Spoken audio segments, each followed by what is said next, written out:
মেঘ বাড়বে এবং বৃষ্টির পরিমাণ বাড়বে, কিন্তু 28 তারিখ থেকে দেখা যাবে দক্ষিণবঙ্গের বিভিন্ন অঞ্চলে বৃষ্টির পরিমাণ কমছে। তাহলে কি খানিকটা স্বস্তির বার্তা দিচ্ছে যে পুজোর সময়ে বৃষ্টি হওয়ার সম্ভাবনা, প্রবল বৃষ্টি হওয়ার সম্ভাবনা সত্যিই কম? যদি একটু দিন ধরে ধরে বলেন, পঞ্চমী 27, 28 তারিখ ষষ্ঠী, কি পূর্বাভাস মূলত পাচ্ছেন ষষ্ঠী, সপ্তমী, অষ্টমী, নবমী?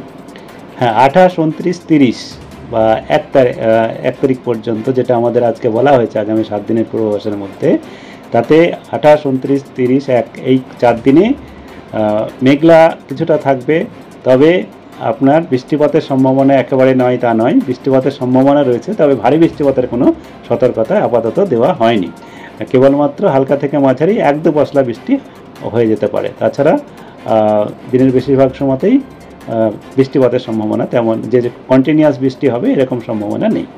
সেই পুজোর দিনগুলো আমাদের পঞ্চমী শুরু হচ্ছে 27 তারিখ, তারপর দশমী 2 অক্টোবর, কেমন থাকবে, কেমন কাটবে? হ্যাঁ, পুজোর দিনগুলো আমি এখনই বললাম, যেটা কলকাতা তার পার্শ্ববর্তী অঞ্চলের যেটা বললাম, আমাদের 27 তারিখে বৃষ্টিপাতের সম্ভাবনা রয়েছে এবং সারাদিনই মেঘলা আকাশের সঙ্গে সঙ্গে বেশ কয়েক পশলা হালকা থেকে মাঝারি বৃষ্টিপাতের সম্ভাবনা থাকছে। 28 তারিখ থেকে বৃষ্টিপাতের পরিমাণ কমবে, 27 তারিখের তুলনায় কমে যাবে।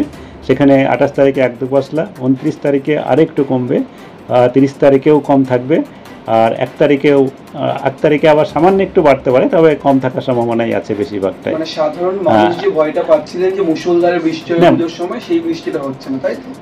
যেটা ওই যে 1-2 পশলা আপনার বৃষ্টিপাত, যেটা হালকা থেকে মাঝারি কিছু সময়ের জন্যে হয়তো একটু ইন্টেন্সিটিভ হয়ে যেতে পারে, কারণ এটা বজ্রগর্ভ মেঘের সাথে বৃষ্টিপাতই হবে।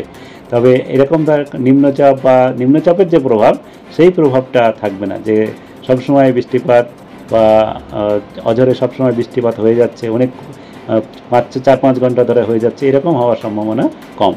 কেবল ওই কিছু সময় ধরে বৃষ্টি হলো, আবার মেঘলা আকাশ থাকলো, এরকমই। নবমী পর্যন্ত বললেন, দশমী 2 অক্টোবর কেমন? হ্যাঁ, 2 অক্টোবরটা আমাদের এখন আগামীকাল আবার বলবো আপনি, আমাদের 7 দিনের মধ্যে একটু বাইরে আসছে। ওই সময় একটা বৃষ্টিপাত আমি আগেই বলেছিলাম, আমরা যখন আপনার গত 19 তারিখে যেটা দিয়েছিলাম, তাতে বলা হয়েছিল যে আপনার 30 থেকে 2 ওই পিরিয়ডের মধ্যে শেষের দিকে বৃষ্টিপাত বাড়তে পারে। আমি একটু আগে যেটা বললাম, 1 তারিখেও রাত্রে নাগাদও একটু বাড়তে পারে এবং 2 তারিখেও বেশি সম্ভাবনা, কিছুটা বাড়ার সম্ভাবনা রয়েছে। এখন সেটা আগামীকাল আরও স্পষ্টভাবে বলা হয়।